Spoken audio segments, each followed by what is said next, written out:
तो देखिए टॉपिक है हमारा is matter around us pure. NCERT book में 9th क्लास का सेकंड चैप्टर है केमिस्ट्री का। तो एक्चुअली ये हेडिंग के साथ साथ एक सवाल भी है, इसीलिए क्वेश्चन मार्क का साइन दिया गया है कि मैटर जो है क्या वो प्योर है या नहीं है। हमारे आसपास जितने भी मैटर मिलते हैं, मैटर पहले ही टॉपिक पे कंप्लीट करा दिया गया था कि जिसके पास मास हो और वॉल्यूम हो, या कुल मिलाकर डेंसिटी का है, जिसके पास डेंसिटी होती है वो मैटर कहलाता है। फिजिकल स्टेट हम लोगों ने देख लिया था मैटर का, मेनली 3 होते हैं, वैसे 5 होते हैं। तो इस चैप्टर में बेसिकली बातचीत जो होगी वो केमिकल की होगी। फिजिकल प्रॉपर्टीज़ और फिजिकल क्लासिफिकेशन हम लोग पढ़ चुके हैं मैटर का। अब केमिकल कंपोजिशन और मतलब क्लासिफिकेशन जो होगा वो केमिकल के बेस पे होगा, या केमिकल फार्मूला या केमिकल प्रॉपर्टीज़ के बेस पर। तो खैर पहला सवाल यही है कि क्या मैटर प्योर है या नहीं है। अगर ये सवाल आता है तो क्या जवाब दिया जाएगा कि मैटर जो है हमारे आसपास उसको हम प्योर की कैटेगरी में रखेंगे या इम्प्योर की कैटेगरी में। कोई जवाब नहीं।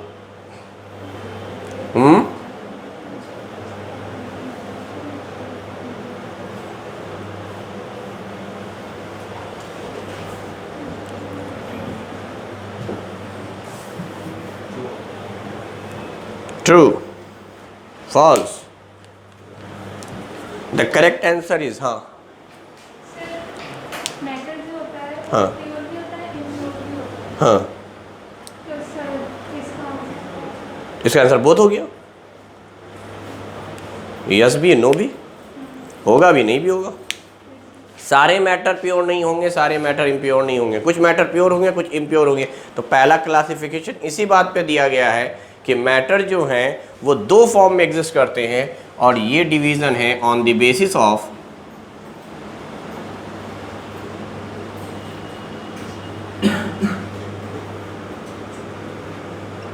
Chemical composition.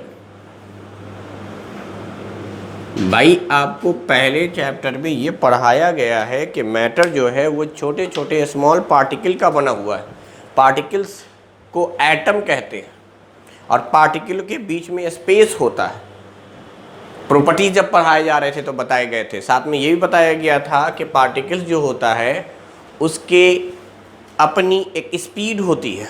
चूँकि स्पेस आ गया था तो उसके अंदर अपनी एक स्पीड थी, रैंडम मोशन में था, कंटिन्यू रैंडम मोशन के अंदर था। तो ये सब चीज़ें तो हम पढ़ चुके हैं। तो मैं बता रहा हूँ केमिकल कंपोजिशन की, वही जो पार्टिकल है उसका नेचर क्या होगा। तो कहते हैं कि मैटर प्योर फॉर्म में एग्जिस्ट करता है तो उसको हम लोग प्योर मैटर कहते हैं। प्योर मैटर, प्योर फॉर्म कहो या प्योर मैटर कहो। दूसरी तरफ मैटर इम्प्योर फॉर्म में भी एग्जिस्ट कर सकता है, इसे हम इम्प्योर मैटर कहेंगे।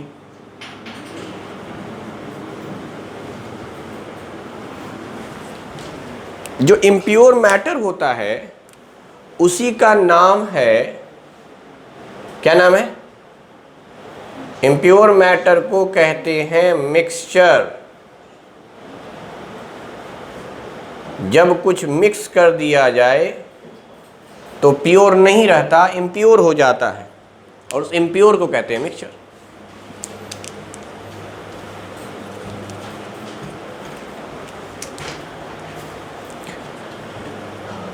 अच्छा, प्योर फॉर्म जो होता है या प्योर मैटर जो होता है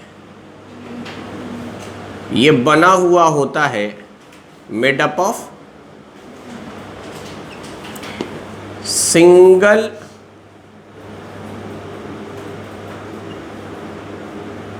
टाइप ऑफ पार्टिकल। मतलब एक ही टाइप के पार्टिकल होंगे, उसी से बना हुआ होता है। इसमें पार्टिकल अलग अलग नहीं होते, एक ही टाइप का पार्टिकल होगा, उसी पार्टिकल से बना हुआ है, सिंगल टाइप से। दूसरी बात, इसका जो कॉम्पोजिशन है ना, can not separated by physical process.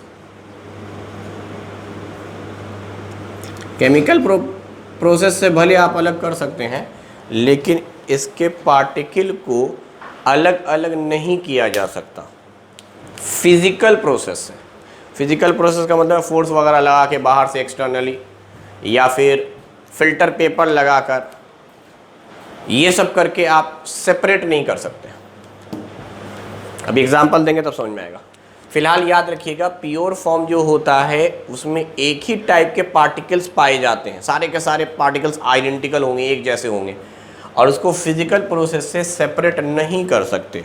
जबकि दूसरी तरफ जब आप चलिएगा, इम्प्योर फॉर्म, मिक्सचर जिसको मैं कह रहा हूँ, इसमें क्या होगा, तो एक से ज़्यादा होंगे,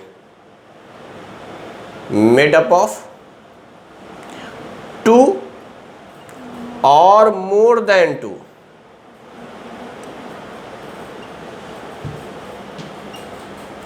दो या दो से ज़्यादा टाइप के पार्टिकल्स होते हैं, और चूंकि यहाँ मिक्सचर है तो ये सेपरेट हो सकता है। मतलब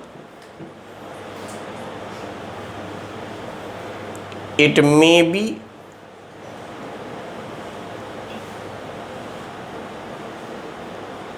सेपरेटेड बाय फिजिकल प्रोसेस, चूंकि एक से ज़्यादा कंपोनेंट यहाँ मौजूद थे, फिजिकल प्रोसेस।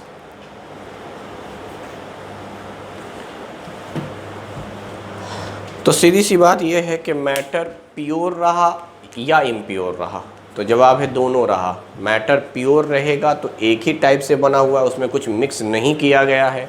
जब मिक्स नहीं किया गया है तो कॉमन सेंस लगाओ, सेपरेट नहीं कर सकते।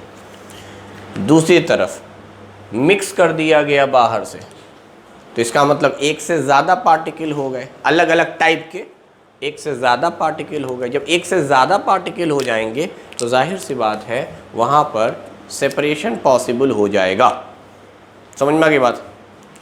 अच्छा, अब सुनिए, प्योर फॉर्म कितने टाइप के?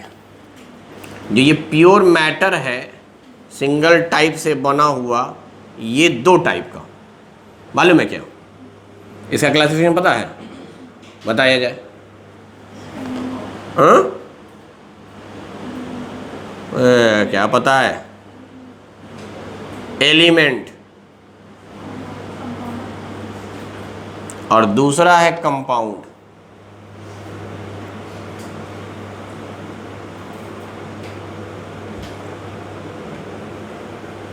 Element and compound. एलिमेंट किसको कहते हैं? एलिमेंट किसको कहते हैं? तो पढ़ा रहे, बोल जल्दी से।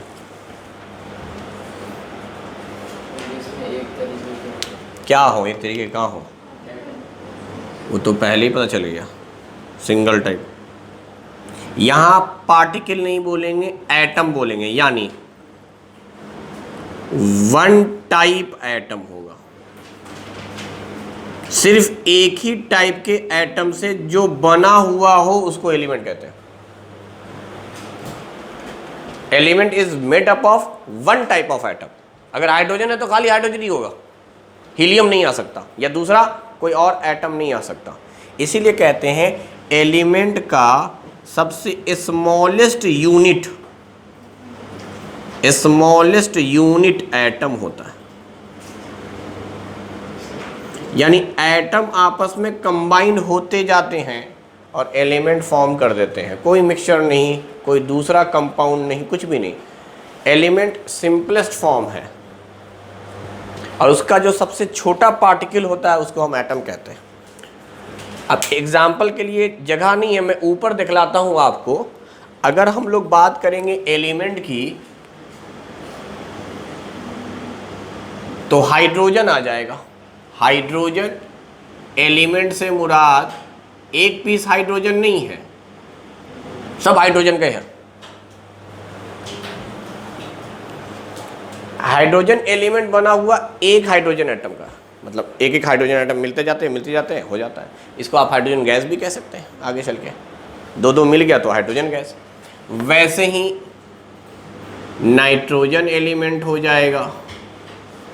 वैसे ही अगर हम लोग देखें इनॉर्ड गैस भी आ जाएगा, हीलियम एलिमेंट। अच्छा, सोडियम, कॉपर, जिंक, इस तरह से। तो these are the elements. Element में सिर्फ सिंगल टाइप ऑफ एटम होंगे, एक ही टाइप के एटम होंगे बस। यानी अगर सोडियम है तो खाली सोडियम ही होगा उसके अंदर, कॉपर होगा तो खाली कॉपर ही होगा उसके अंदर, कुछ और नहीं होगा। मान लीजिए ये जिंक रड है तो इसमें खाली जिंक होगा, जिंक के अलावा कुछ नहीं होगा। अब वो कितने होंगे वो तो खैर कह नहीं सकते, हज़ारों होंगे, करोड़ों होंगे, वो तो डिपेंड करेगा लेंथ पर कितना हम ले रहे हैं। छोटा सा टुकड़ा लेंगे तो कम अमाउंट होगा, ज़्यादा लेंगे तो ज़्यादा अमाउंट होगा। लेकिन कहने का मतलब सिर्फ और सिर्फ एक ही टाइप के एटम का बना हुआ होगा। समझ में आ गई बात ना आई? अब इस एलिमेंट को भी क्लासीफाई किया जाए। ये एलिमेंट कितने हिस्से में बटा जी? 3 हिस्से में। बोल जल्दी से। अस्तगफिरुल्लाह, वो तो मैटर था। बुर्बक लड़की। मेटल होगा, मेटेलॉइड होगा, मेटेलॉइड का दूसरा नाम सेमी मेटल भी है,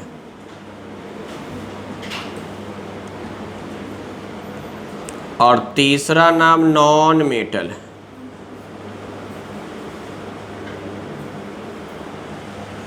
तो इसका मतलब ये हुआ कि एलिमेंट ही पीरियोडिक टेबल में अरेंज किए गए हैं।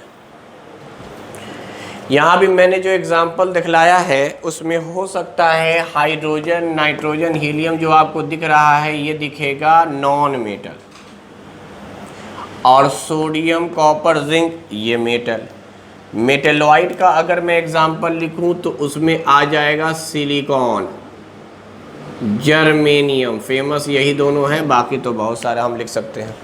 टोटल 8 या 7 मेटेलॉइड हैं और 17 नॉन मेटल हैं, बाकी सब मेटल है। खैर, तो ये क्लासिफिकेशन है कि मैटर केमिकल कंपोजिशन पे देख रहे हैं कि जिस पार्टिकल से मिलकर बना हुआ है वो पार्टिकल कैसा है, अलग अलग टाइप का है, सेम टाइप का।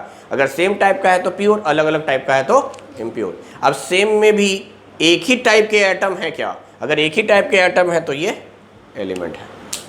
समझ पाया ना? समझ पाया? अच्छा, कंपाउंड में क्या होता है?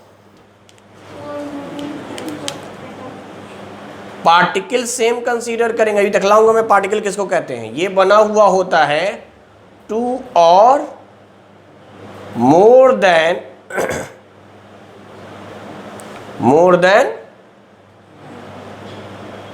2 टाइप्स ऑफ एटम। 2 या 2 से ज्यादा टाइप ऑफ एटम से मिलकर बनता है। अच्छा, कौन बताएगा मुझे कि इसका स्मॉलेस्ट यूनिट कौन होगा? मॉलिक्यूल होगा। सही बात। कंपाउंड का स्मॉलेस्ट यूनिट मॉलिक्यूल होता है। हालांकि मॉलिक्यूल भी बना हुआ होता है एटम का। Smallest unit is molecule.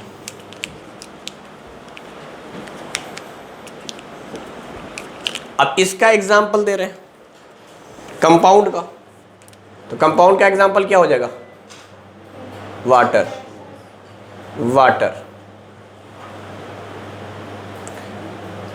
NaCl, carbon dioxide. कोई भी कंपाउंड ले लो भाई, कौन कौन सा ले सकते हैं? Calcium carbonate, ammonia, HCl, NaOH। समझ में आ रहा है? बहुत सारे एग्जाम्पल ले सकते हैं। ग्लूकोज,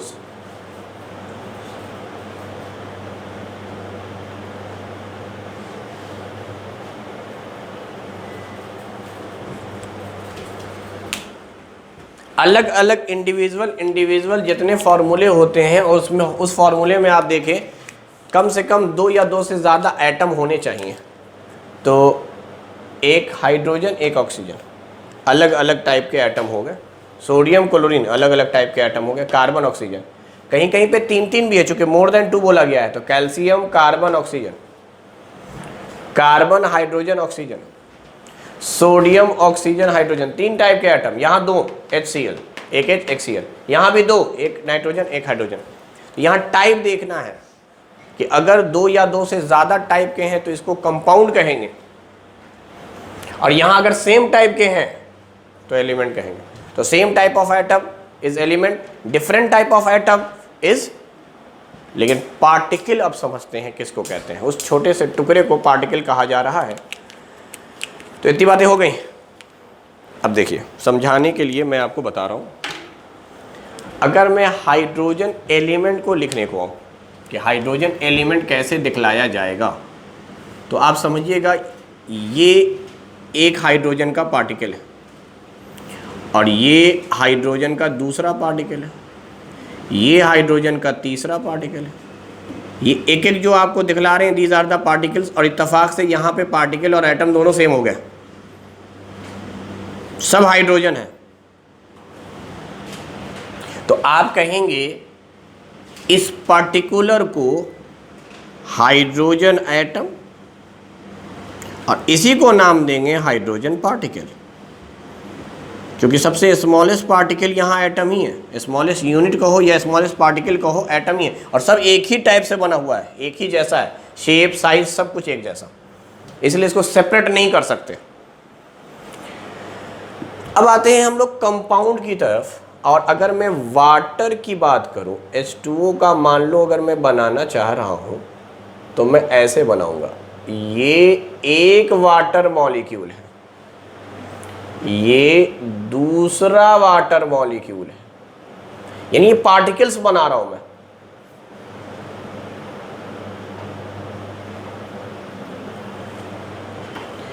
अब इनको हम क्या नाम दे रहे हैं? पार्टिकल्स। वरना अगर आप एक पार्टिकल को देखें तो उसमें कोई एटम नहीं है, पूरा का पूरा मॉलिक्यूल है। This is one water molecule, इसलिए मैंने कहा स्मॉलेस्ट यूनिट इसका मॉलिक्यूल होता है, तो मॉलिक्यूल ही यहां पार्टिकल कंसीडर किया जाता है। फिर दूसरे में है, तो हर पार्टिकल का फॉर्मूला H2O है। यही पार्टिकल करीब करीब आ जाएंगे तो सॉलिड बन जाएगा, इसलिए सॉलिड का भी फॉर्मूला यानी आइस का भी फॉर्मूला H2O ही होगा। और अगर यही दूर दूर चले गए तो लिक्विड बन गया, जो H2O होता है वाटर। और दूर दूर चले गए तो एक सिंगल पार्टिकल दूसरे पार्टिकल से बहुत दूर चला गया है तो गैस, वेपर का ही फॉर्मूला H2O है। तो केमिकल फॉर्मूला सेम इसीलिए है क्योंकि हर मॉलिक्यूल के लिए केमिकल कंपोजिशन सेम है। यहां पर क्या हो रहा है, यहां पर गौर से देखें, अब ये H है, ये H है, यहां अलग अलग एटम नहीं है, लेकिन वहां पर अगर आप देखिएगा तो एक ही मॉलिक्यूल के अंदर 2 एटम आ गए या 2 से ज्यादा आ गए। समझ में आ रही बात? तो इसको भी प्योर कहेंगे। यहां पर हर पार्टिकल कंसीडर किया गया है एज अ मॉलिक्यूल। तो आप अब इसको क्या नाम दे सकते हैं? तो आप इसका नाम देंगे वाटर H2O पार्टिकल, एक सिंगल पार्टिकल है, या इसी को कह दीजिए H2O मॉलिक्यूल, और इसी मॉलिक्यूल का बना हुआ है कंपाउंड। तो एक सिंगल पीस को कंपाउंड नहीं कहते। NaCl का मतलब ये मत समझिएगा कि बस एक ही सोडियम एक ही क्लोरीन है। वैसे ही पढ़ाया गया है रिएक्शन वगैरह में कि इसके पहले कुछ नहीं होता है तो मोल समझा जाता है। दिस इज 1 मोल, मतलब बहुत ज़्यादा है, 10⁻23 इतने पार्टिकल्स हैं, यानी इतना पीस NaCl होगा, तो उसको कंपाउंड कहेंगे। सिंगल को मॉलिक्यूल कहेंगे। ये बेसिक डिफरेंस है मॉलिक्यूल और कंपाउंड में। बच्चे कंफ्यूज रहते हैं, मॉलिक्यूल किसको कहेंगे, कंपाउंड किसको कहेंगे। समझ में आ रही बात? तो मॉलिक्यूल कहते हैं सिंगल पीस को, single piece is called molecule, और एक से ज्यादा अगर पीसेस हैं तो कंपाउंड कह देंगे। समझ पाए ना समझ पाए? तो याद रखिएगा हर पार्टिकल इज अ मॉलिक्यूल। कहाँ? कंपाउंड के लिस्ट में। एलिमेंट के अंदर तो कंपाउंड आता ही नहीं, तो एलिमेंट में तो एटम ही होगा। छोटे छोटे पार्टिकल्स हैं, तो इनको सेपरेट करना बड़ा मुश्किल है। हम लोग फिजिकल प्रोसेस से सेपरेट नहीं कर सकते। अब आते हैं हम लोग मिक्सचर की तरफ। मिक्सचर में मैंने बताया है कि 2 या 2 से ज़्यादा आपको क्या मिलेंगे, पार्टिकल। यहाँ पार्टिकल सब सेम है, इसलिए सारे पार्टिकल का शेप साइज सेम। यहाँ पार्टिकल का शेप साइज अलग होगा, चलो उसको एक एग्जांपल से बताएंगे, लेकिन पहले मिक्सचर का क्लासिफिकेशन देख ले।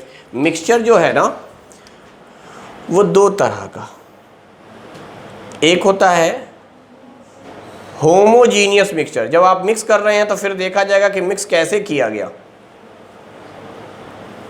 होमोजीनियस, ये क्या होता है? होमोजीनियस मिक्सचर क्या होता है?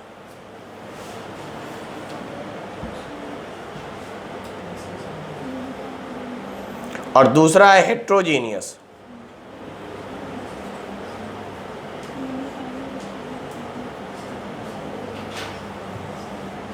बोलो।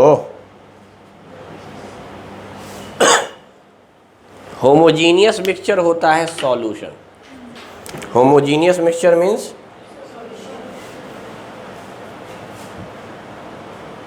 और solution means solute and solvent. इसका मतलब अब होमोजीनियस को भी 2 हिस्सों में बांटा गया। One term is solute, another term is, और याद रखिएगा सॉल्यूट या सॉल्वेंट क्या है? प्योर फेज है। सिर्फ अकेला सॉल्यूट प्योर, सिर्फ अकेला solvent pure. Water is an example of pure form, compound की कैटेगरी में रखा है। ये प्योर वाले ही एग्जाम्पल है, ये पढ़ाए गए हैं। कार्बन को पानी में डाल दे, कार्बन यहां आएगा, प्योर फॉर्म। कार्बन भी प्योर, वाटर भी प्योर, बट 2 प्योर आपस में मिलेंगे मिक्स।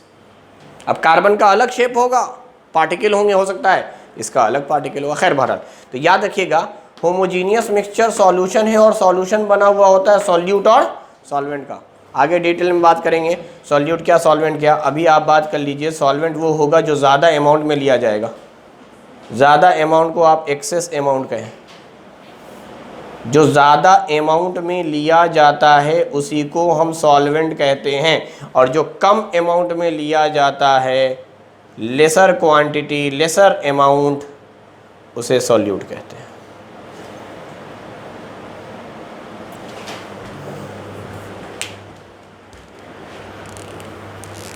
अच्छा, हेट्रोजीनियस मिक्सचर क्या होता है? हेट्रोजीनियस मिक्सचर भी 2 हिस्सों में बढ़ता है।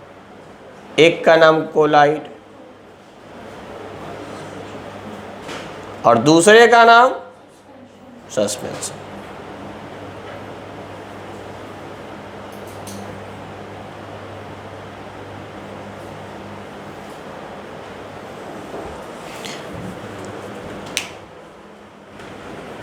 अच्छा, मैं समझाने के लिए अभी मैं कोलाइड और सस्पेंशन पे नहीं आ रहा हूँ, ऐसे ही समझाने के लिए मैं बताना चाह रहा था मिक्सचर का पार्टिकल उटिल कैसा दिखेगा।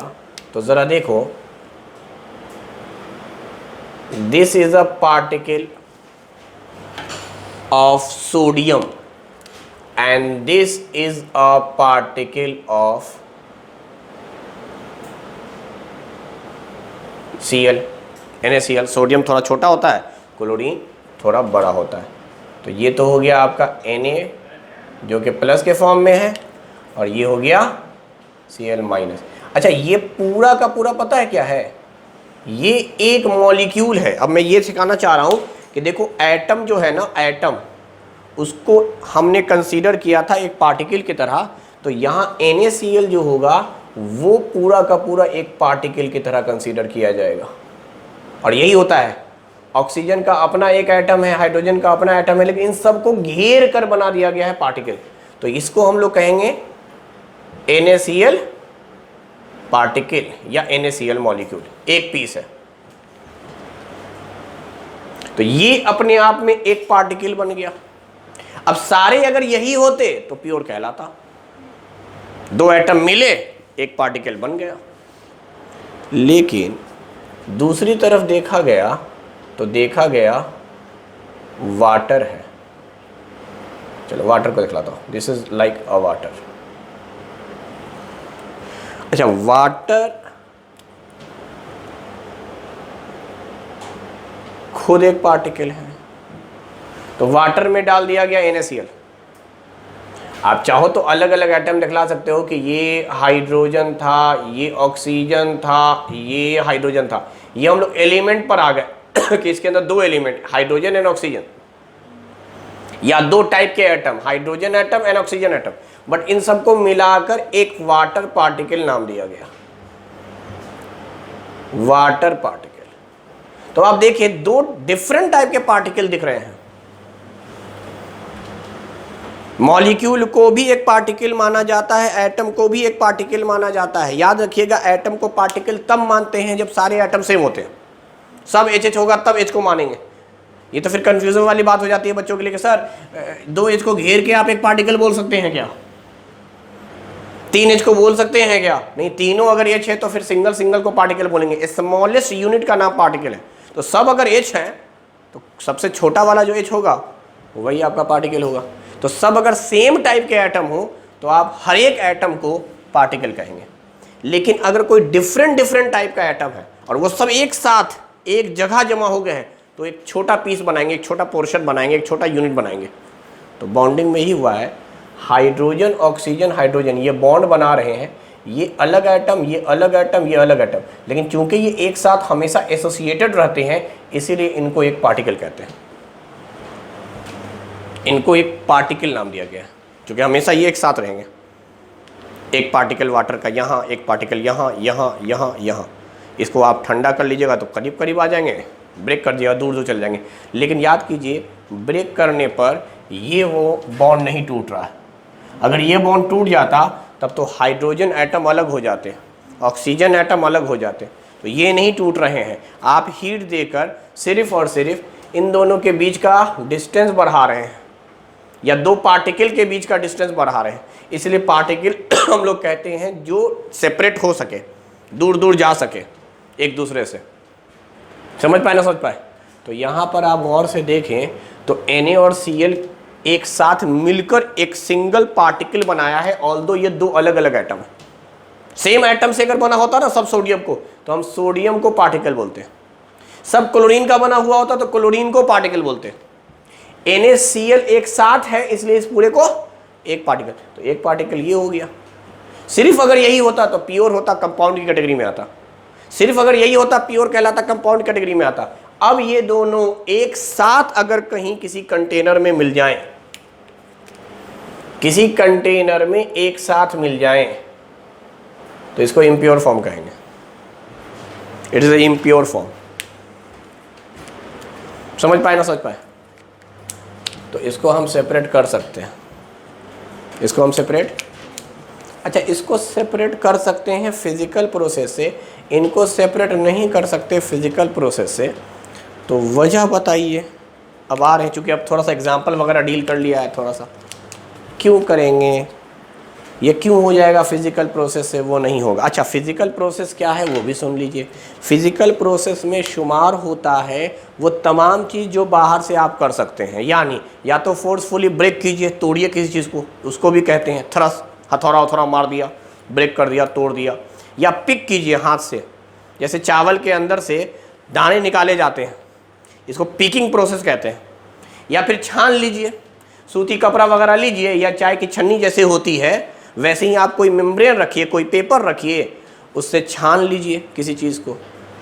या फिर डिकेन कर लीजिए, डिकेन भी होता है। डिकेन कहते हैं कि मान लीजिए कोई चीज़ डाली गई पानी के अंदर और वो नीचे बॉटम पर चली गई, वो घुली नहीं पूरी तरह से, पानी ऊपर है और वो नीचे बॉटम पर है, तो आप क्या कीजिएगा, इस तरह से ढालिएगा तो पानी जो होगा ऊपर ऊपर का गिरता चला जाएगा। दाल वाल में अक्सर लोग ऐसा करते हैं, या दाल में करे चाहे ना करे, गोश्त खाते वक्त हम ऐसा करते हैं। तेल ज़्यादा मुझे पसंद नहीं है, रोगन जिसको कहते हैं अलीगढ़ की लैंग्वेज में, हालांकि बहुत ख़राब चीज़ है, लोग बड़े शौक से पीते हैं, तो हम उसको ढाल लेते हैं अलग से। वो तेल होता है गोश्त वोस्त में, अलग से किसी कटोरे में बाउल में ढाल लेते हैं, नीचे गोश्त या सुरवा बच जाता है, ऊपर का तेल निकल गया। तो ये डिकेन प्रोसेस कहलाता है, छानना इसको। These are also considered as a physical process. ये सारी चीज़ें तो हम लोगों ने कर ली। अब सुनिए, जब हम हथौड़ा मार सकते थे तो हम टेम्परेचर भी दे सकते थे, हीट भी दे सकते थे, गर्म भी कर सकते थे, ठंडा भी कर सकते थे। तो ये ठंडा करना, गर्म करना, मतलब मेल्टिंग, बॉयलिंग, ये सब भी फिजिकल प्रोसेस का हिस्सा है। या ज़रूरी नहीं है कि हम हीट ही दें, हम इसमें कोई चीज़ डालें, वो भी एक प्रोसेस होता है। कोई चीज़ डालें, उससे भी सेपरेट हो जाएगा। जैसे आपने देखा होगा दाल को अक्सर धोते वक्त अब बहुत बारीकी से जो डस्ट पार्टिकल्स हैं वो पिक नहीं कर सकते, आप चुन नहीं कर सकते।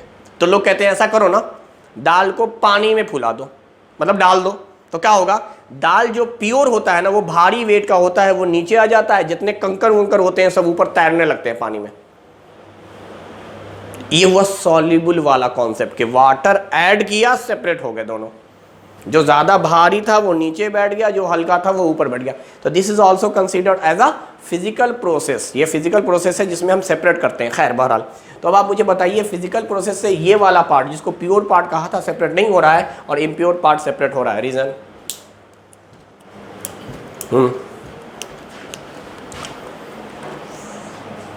कैसे? अरे बोलना कैसे? दूर बेवकूफ़ सब है तुम लोग। नमक और पानी, नमक और दोनों का बॉइलिंग पॉइंट अलग अलग है।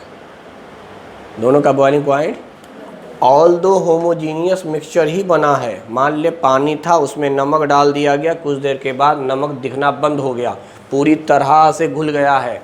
आप हर एक बूंद को पी कर देखिए, हर बूंद आपको नमकीन लगेगा और एक जैसा लगेगा।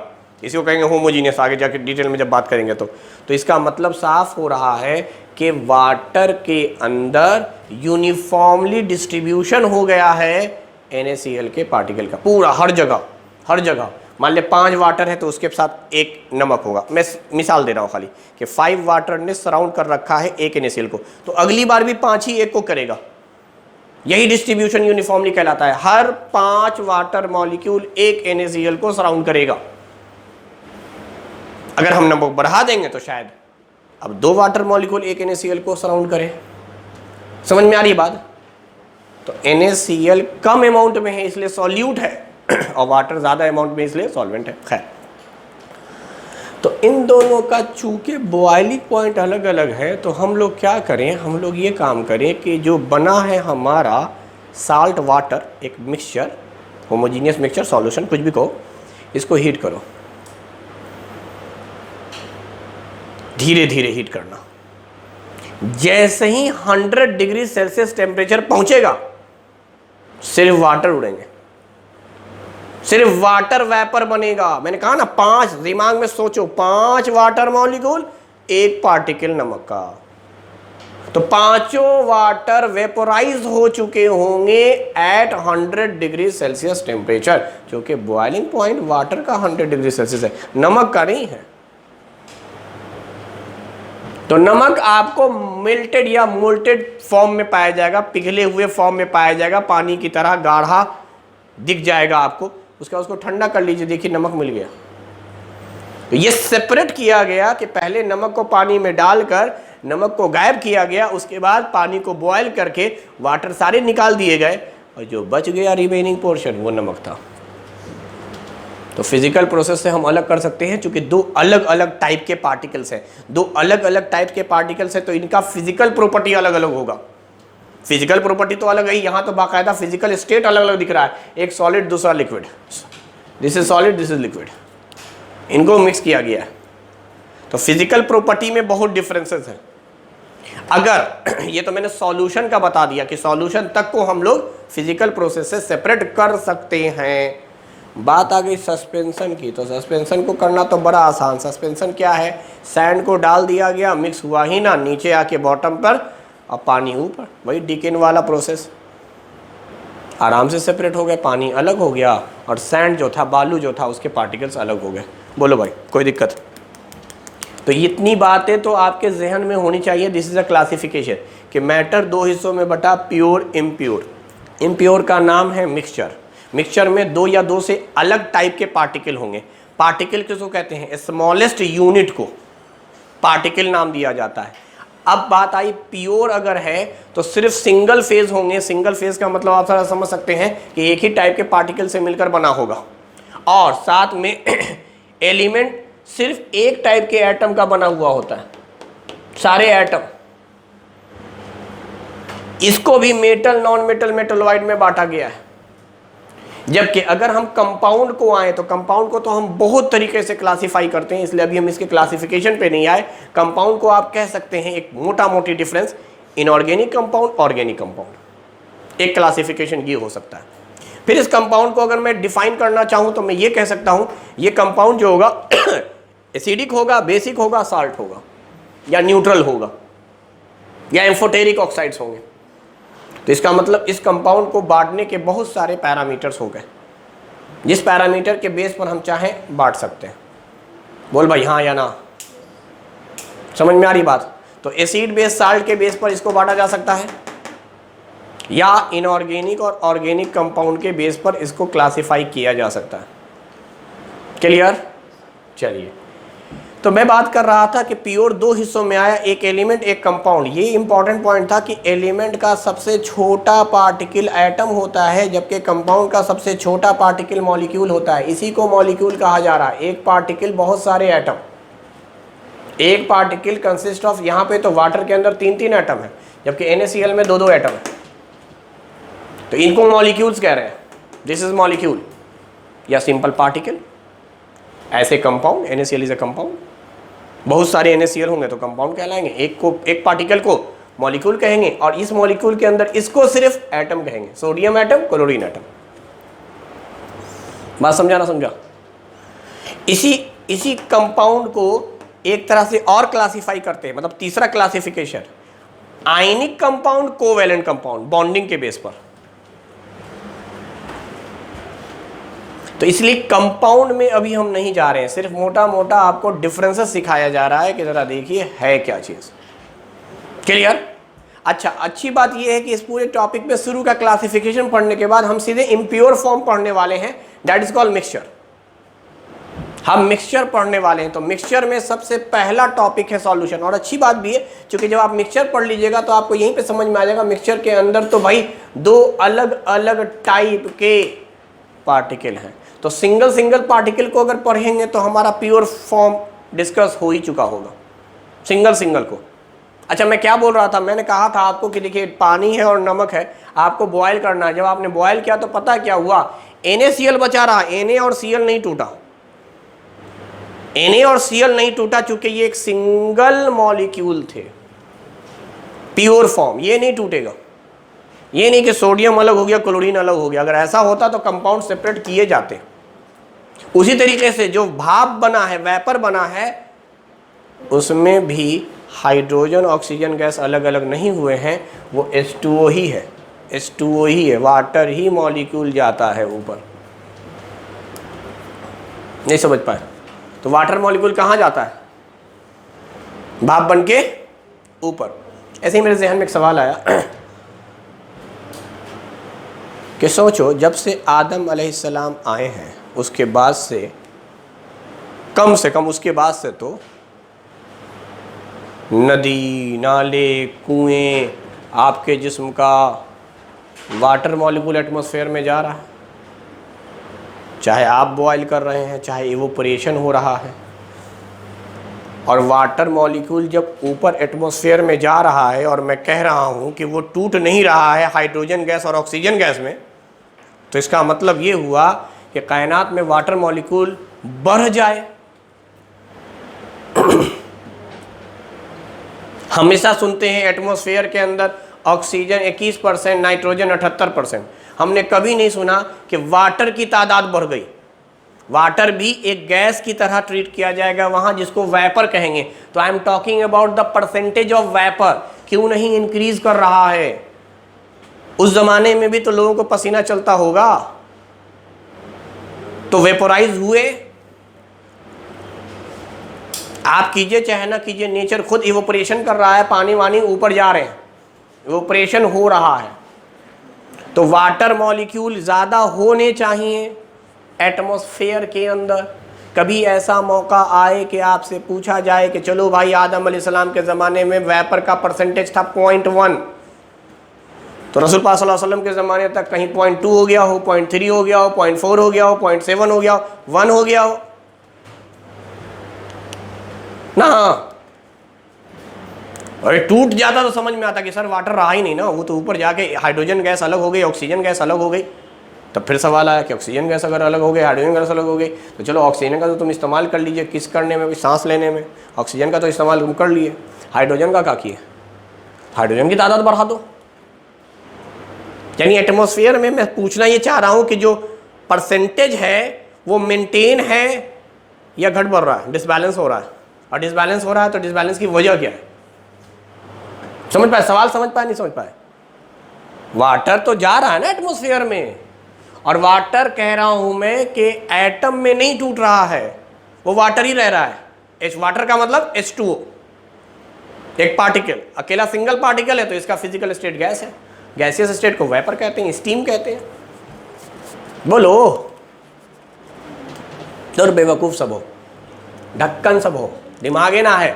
अरे बारिश भी तो हो है, ऐसा थोड़े था कि आज बारिश हो रही है उस जमाने में नहीं होती थी, या उस जमाने में होती थी अब नहीं हो रही है। ये बारिश कहाँ है? बारिश कहाँ है? अरे बोलो ना, मालूम तुमरे? बहुत सारे लोग जो नॉन साइंस के स्टूडेंट हैं या जिनको केमिस्ट्री नहीं आती, उनको ख्याल क्या है कि अल्लाह ताला ने अभी पानी को भाप बना के ऊपर नहीं ले जा रहे हैं, अभी ऐसे ही बात कर रहे हैं सिर्फ एटमॉस्फेयर की। अल्लाह ताला ने नाइट्रोजन गैस रखी, मैंने कहा हाँ रखी। ऑक्सीजन गैस रखी, मैंने कहा ठीक है। हाइड्रोजन गैस भी है, कार्बन डाइऑक्साइड गैस भी है, मैंने कहा हाँ ठीक है। तो सर पता है हाइड्रोजन गैस ऑक्सीजन गैस दोनों मिलती है, पानी बनता है, वही बरसता है। मैंने कहा अच्छा, हो सकता है ऊपर भी कोई बड़ा सा कंटेनर हो जो बोले खाली हाइड्रोजन आओ, खाली ऑक्सीजन आओ और दोनों मिल जाओ। शायद ऐसा होता हो, मुझे नहीं मालूम, तो पूछना पड़ेगा ऊपर जाके। ये मुझे बताइए कि अगर ऐसा है, मान लिया अगर ऐसा है, तब तो पूरे कायनात से, एटमॉस्फेयर से हाइड्रोजन को गायब हो जाना चाहिए। सिंपल सी बात है। मैं क्या समझाना चाह रहा हूँ? मैं कह रहा हूँ कि मान लेते हैं 6 हाइड्रोजन है और 6 ऑक्सीजन है, तो वाटर बनता कैसे है? 1 ऑक्सीजन आवे, 2 हाइड्रोजन आवे, वाटर। तो कैलकुलेशन समझ, 6 हमने दोनों को रखा, तो 2 हाइड्रोजन 1 ऑक्सीजन, चल भाई वाटर। अब कितने बच गए? 4, इधर बच गए 5, फिर 2, फिर 1, फिर पानी, चल भाई। अब कितना बच गया? 2, 4, 2 हाइड्रोजन आवे, 1 ऑक्सीजन आवे, हाइड्रोजन खत्म, 3 ऑक्सीजन बच गया। तो ठीक है, एटमॉस्फेयर में ऑक्सीजन होगा मतलब हाइड्रोजन गैस गायब, तो पढ़ो 0% हाइड्रोजन गैस इन एटमॉस्फेयर का है, बरस गया भाई। कभी ऐसा होता नहीं है कि हाइड्रोजन और ऑक्सीजन गैस एटमॉस्फेयर में होता क्या है कि वेपर के पार्टिकल कंडेंस करते हैं। मैं बार बार बोल रहा हूं, ये अलग अलग हो जाएगा तो पानी नहीं दिखेगा, फिजिकल स्टेट लिक्विड नहीं दिखेगा।